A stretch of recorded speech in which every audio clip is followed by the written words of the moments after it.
एक ऐसी किताब जिसमें लिखे हुए सारे कैरेक्टर्स जिंदा हो जाए और असल दुनिया में आ जाए, और अगर वो सारे कैरेक्टर्स मॉन्स्टर्स हो तो तुम्हारे भी गूज़बम्प्स खड़े हो जाएंगे। तो इसी मूवी की एक्सप्लेनेशन आज हम देखेंगे जिसका नाम है गूज़बम्प्स, जो 2015 में रिलीज हुई थी। तो हेलो दोस्तों, welcome to Movie Honor. Movie start करते हैं। मूवी की स्टार्टिंग में जैक नाम का लड़का अपनी माँ के साथ एक कार में जा रहा होता है अपने नए घर नए शहर में शिफ्ट होने, क्योंकि जैक की माँ का इस सिटी में ट्रांसफर हुआ था। पर जैक इस चीज से खुश नहीं था, क्योंकि वो पहले न्यूयॉर्क में रहता था और उसे अपने पुराने दोस्त और पुरानी जगह छोड़ना अच्छा नहीं लग रहा था। अब दोनों नए घर पर पहुंच जाते हैं। जैक कार से सामान निकाल रहा होता है, तभी उसको पड़ोस के घर की खिड़की से एक प्यारी सी लड़की दिखती है जो जैक को पास बुलाती है और दोनों एक दूसरे का नाम पूछते हैं। उस लड़के का नाम होता है हैना। इन दोनों की थोड़ी अच्छी बातें चल रही होती है, तभी एकदम से हैना के पापा आ जाते हैं और हैना को अंदर जाने को बोलते हैं। फिर वो जैक से कहते हैं कि मेरे घर मेरी बेटी के आसपास भी नहीं आना कभी, और मेरी बेटी से बात करने का तो सोचना भी नहीं। जैक बेचारे का दिल चूर चूर हो जाता है कि साला पहली मीटिंग में ही ससुर जी ने गाली दे दी। मजाक कर रहा हूँ। जैक को ये सुनकर बुरा लगता है। रात में सामान जगह पर रखते टाइम जैक को एक पुराना वीडियो प्लेयर मिलता है, जिसमें वो एक पुरानी वीडियो क्लिप देख रहा होता है जिसमें जैक और उसके पापा खेल रहे होते हैं। उसके पापा की असल में डेथ हो चुकी है और जैक उस वीडियो क्लिप को देखकर दुखी हो जाता है। अगले दिन जैक को उसकी माँ कॉलेज छोड़ने जाती है, जहाँ जैक को एक लड़का मिलता है जो उसे फ्राइडे नाइट को कॉलेज पार्टी में इन्वाइट करता है। कॉलेज से फ्री होकर जब जैक अपने घर पर पहुंचता है तब उसे वहां पर हैना दिखती है। वो जैक से अपने पापा की तरफ से माफी मांगती है और कहती है उन्होंने जो भी कहा उसका बुरा मत लगाना। हैना उससे बातें करती है और कहती है कि तुम यहाँ पर नए हो, तुम्हें एक बढ़िया सी जगह लेकर चलती हूँ, तुम्हें मजा आएगा। फिर वो दोनों पास के ही एक अम्यूजमेंट पार्क में चले जाते हैं जहाँ पर काफी झूले लगे हुए हैं। वो पार्क काफी टाइम से बंद था। जब वहां की लाइट्स ऑन होती है तो पार्क काफी सुंदर दिखता है। वो दोनों वहां अकेले होते हैं और थोड़ी देर टाइम स्पेंड करते हैं। फिर वो दोनों अपने घर वापस आ जाते हैं। जैक हैना को पूछता है कि इस वीकेंड कहीं घूमने चलोगी, तो हैना उसे कहती है सोच के बताऊंगी।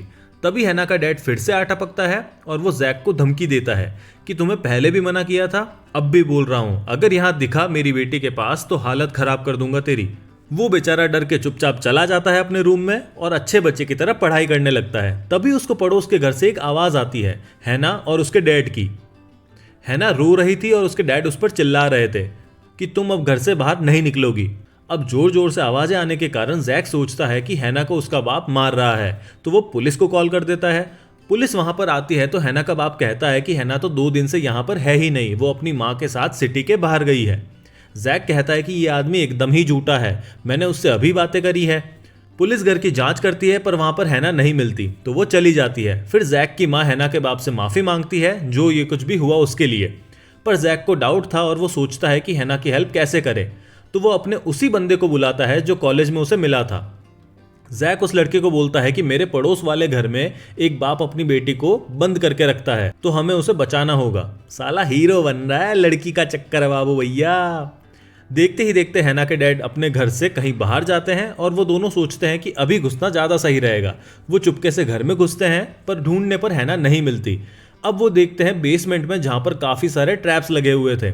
वहाँ से बाहर आते टाइम उन्हें एक बुक शेल्फ दिखती है जिसमें काफ़ी सारी बुक्स थी और सभी बुक्स का राइटर एक ही बंदा था और सभी बुक्स पर लॉक भी लगा हुआ था। ये दूसरा लड़का जैक को बोलता है कि इस राइटर का नाम तो मैंने सुना है, ये हॉरर बुक्स लिखता था। तभी वहां पर हैना आ जाती है। वो साले फट्टू दोनों ही इतना बुरा डर जाते हैं कि उनके हाथ से एक बुक गिर जाती है और उस बुक का लॉक टूट जाता है। तभी एकदम से तगड़ी रोशनी होती है और देखते ही देखते बुक से एक स्नोमैन नाम का बड़ा सा व्हाइट गोरिल्ला बाहर आ जाता है। ऐसा खूंखार गोरिल्ला देखकर सही में फट जाए।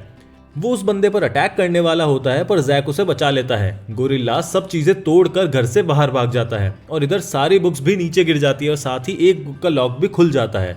अब तीनों भागकर एक आइस स्केट ग्राउंड में पहुंचते हैं जहां पर गोरिल्ला होता है।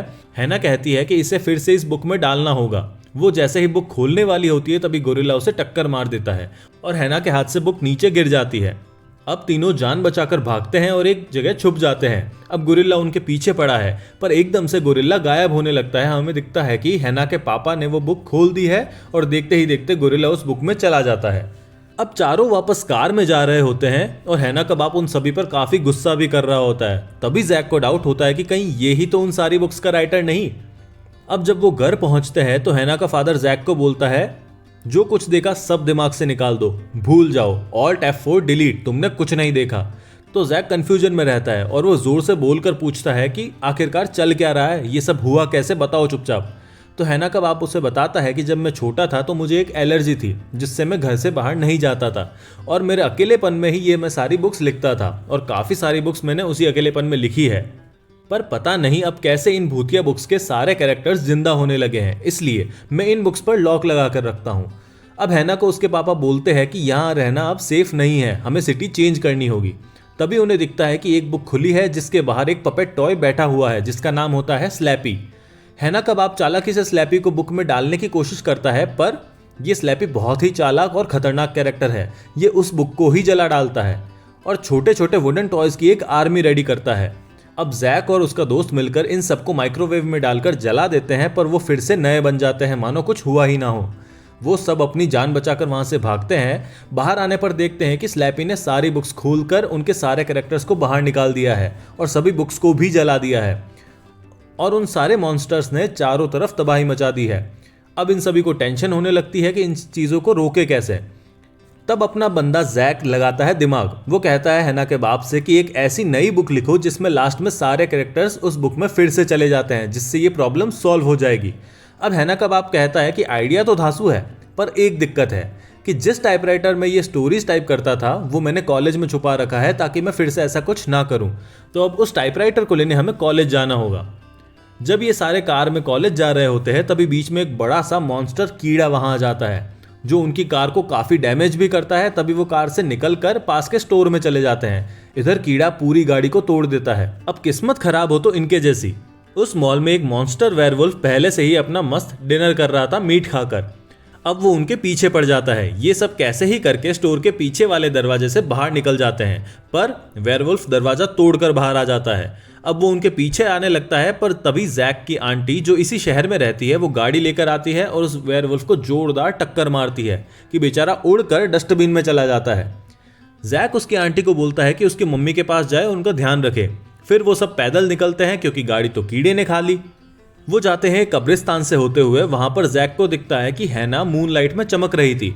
इसका मतलब कि हैना भी एक बुक का ही कैरेक्टर है। ये बात हैना को नहीं पता थी। फिर एक प्यारा मूवमेंट बन रहा होता है, पर सारा बर्बाद। वो कब्रिस्तान से एकदम मुर्दे निकलने चालू हो जाते हैं और सभी अपनी जान बचाकर भागते हैं और कैसे ही करके उस कब्रिस्तान के गेट से बाहर निकलकर गेट को बंद कर देते हैं।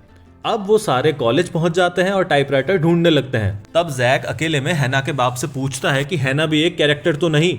तब वो कहता है कि मैं बहुत ही ज़्यादा अकेला था और मैंने बुक में एक ऐसा कैरेक्टर लिखा जो एकदम इंसान लगे और इंसान की तरह ही सोचे और सभी इंसानों को रियल लगे। पर यह बात हैना को नहीं पता है, इसलिए मैं उसे बाहर भी नहीं निकलने देता था। तब जैक को पहली बार लगता है कि हैना का बाप खराब आदमी नहीं है। तभी हैना वहाँ आती है और बोलती है कि हमें टाइपराइटर मिल गया है। तब हैना का बाप कहता है कि मैं अकेले में बुक लिखूंगा, सभी गेट्स वगैरह बंद कर दो और बाहर चले जाओ और यहाँ से मॉन्स्टर को दूर रखना जब तक मैं पूरी बुक ना लिख दूँ। अब वो तीनों मिलकर कॉलेज की पार्टी में जाते हैं। जैक वहाँ सबको बोलता है कि मॉन्स्टर्स ने पूरी सिटी में तबाही मचा दी है और उसी टाइम एक गार्ड को वो बड़ा सा कीड़ा खा जाता है। इस साले को कितनी भूख लगती है कीड़े को। ये सब देखकर अफरा तफरी मच जाती है, पर जैक बोलता है कि हमें गेट्स को गार्ड करना होगा ताकि बुक पूरी लिखी जा सके और इससे सारे मॉन्स्टर उस बुक में चले जाएंगे। वो सभी मिलकर गेट को गार्ड करने लगते हैं। अब वहीं कॉलेज से बाहर स्लैपी बची हुई सारी बुक्स में से सभी मॉन्स्टर्स को निकाल देता है और बुक्स को जला देता है। अब उसके पास एक पूरी आर्मी थी जो सभी इंसानों के अगेंस्ट हमला करेगी। अब इधर हैना का बाप बुक को टाइप कर रहा होता है, वहां पर स्लैपी आ जाता है और वो चालाकी से उसकी उंगलियां तोड़ देता है जिससे वो टाइप ना कर पाए। जैक और हैना भी वहां पहुंचते हैं और उसके बाप को बचाते हैं और सभी बच्चे साथ में कॉलेज से बाहर निकल जाते हैं। अब हैना का बाप कहता है कि इन्हें कैसे भी करके रोकना होगा, नहीं तो सब तबाह हो जाएगा। वो कहते हैं कि स्लैपी मेरे पीछे है, मैं अलग जाता हूं, तुम सब अलग जाओ। फिर एक बस दिखती है जाते हुए, सारे मॉन्स्टर उस पर अटैक कर देते हैं। फिर पता चलता है कि एक जाल था, उसमें एक बॉम्ब प्लांट होता है और एकदम से जब बॉम्ब फटता है तो सारे मॉन्स्टर्स के टुकड़े टुकड़े हो जाते हैं। इधर दिखता है कि वो चारों एक अलग बस में जा रहे होते हैं और वो खुश होते हैं कि हमने मॉन्स्टर्स को डिस्ट्रैक्ट कर दिया। पर खुशी का माहौल ज्यादा देर नहीं होगा, सारे मॉन्स्टर्स फिर से बनने लगते हैं। अब वो सारे लोग जाते हैं उस अम्यूजमेंट पार्क में जो हमें स्टार्टिंग में दिखाया गया था। वहां पर जैक वो टाइपराइटर से टाइपिंग करने लगता है जो हैना का बाप बोलता है। अब इधर किस्मत और खराब, स्लैपी वहां आ जाता है और एक लास्ट बची बुक को खोलता है और बुक से एक ऐसा मॉन्स्टर बाहर निकलता है जिसका कोई शेप नहीं था, वो सभी चीज़ों को खा रहा है बस, और जैसे जैसे वो खाता है उसकी साइज और बड़ी होती जाती है। अब हैना का बाप जैक को बोलता है कि सेक्रीफाइस का टाइम आ गया है, आगे की स्टोरी तुम्हें ही लिखनी पड़ेगी, तुम में दिमाग काफी अच्छा है, तुम कर लोगे। और वो उस मॉन्स्टर को रोकने उसके पास चला जाता है, पर देखते ही देखते वो मॉन्स्टर उसे खा जाता है। वो तीनों अब एक बड़े सर्कल वाले झूले में चले जाते हैं, वहां पर बाकी बची बुक को कंप्लीट कर रहे होते हैं। स्लैपी को पता चल जाता है कि वो वहां पर है, सारे मॉन्स्टर्स को उनके पीछे भेज देता है। अब स्लैपी टेंशन फ्री हो गया है, क्योंकि बुक लिखने वाला तो कोई है ही नहीं, तो उसे कोई रोक भी नहीं पाएगा। झूले को सारे मॉन्स्टर्स गिरा देते हैं, पर जैक, हैना और उसका दोस्त बच जाते हैं, और साथ ही उनकी बुक भी पूरी हो जाती है। जैक भाई है तो होशियार। अब वो उस बुक को खोलने का सोचते हैं, पर उससे पहले जैक सोचता है कि हैना भी चली जाएगी, तो वो ये नहीं करना चाहता। हैना उसे कहती है कि मुझे पहले से ये सब पता है, पर मैं तुम्हें दुखी नहीं करना चाहती थी, इसलिए मैंने तुम्हें नहीं बताया। वो उस बुक को लेकर खोल देती है। अब सारे मॉन्स्टर्स एक एक करके बुक में चले जाते हैं, और वो स्लैपी वुडन डॉल भी। और जाते जाते पर वो ये बोलता है कि मैं फिर से लौटूंगा, सभी याद रखना। साथ ही हैना भी ग्लो करने लगती है, और देखते ही देखते वो भी बुक में चली जाती है और बुक बंद हो जाती है। अब जैक और हैना के पापा काफ़ी सैड होते हैं, क्योंकि वो अब हैना से नहीं मिल पाएंगे। अगले दिन सब सही हो जाता है, जैक कॉलेज जाता है, पर जैक अभी भी सैड ही था। एक दिन कॉलेज में जैक को हैना के पापा दिखते हैं, जो एज ए प्रोफेसर उस कॉलेज में लग चुके हैं। वो और जैक आपस में बातें कर रहे होते हैं, तभी हैना के पापा जैक को बोलते हैं सरप्राइज, और गेट से हैना आते हुए दिखती है। जैक ये देखकर बहुत ही खुश हो जाता है। हैना के पापा कहते हैं कि मैंने एक नई बुक लिखी थी, जिसमें हैना वापस इस रियल वर्ल्ड में आ जाती है, क्योंकि मुझे पता है कि तुम उसे पसंद भी करते हो। इधर अपना जैक भाई ब्लश करने लगता है और हैना के पास चला जाता है। अब हैना के पापा को हम देखते हैं कि एक शेल्फ में उनका टाइपराइटर पड़ा था, जिसमें अपने आप कुछ टाइप हो रहा था। उसमें लिखा हुआ था द इनविजिबल बॉयज रिवेंज। ये देखकर हैना के पापा चिल्लाते हैं कि साला ये सब अभी खत्म नहीं हुआ है, और उनकी खटिया खड़ी हो जाती है और मूवी यहीं एंड हो जाती है। इस मूवी का सेकंड पार्ट और भी है, जिसकी एक्सप्लेन वीडियो जल्दी ही आएगी। वीडियो पसंद आया तो लाइक एंड कमेंट और सब्सक्राइब ऐसी मूवी की एक्सप्लेनेशन के लिए। मिलते हैं अगली मूवी में, बाय।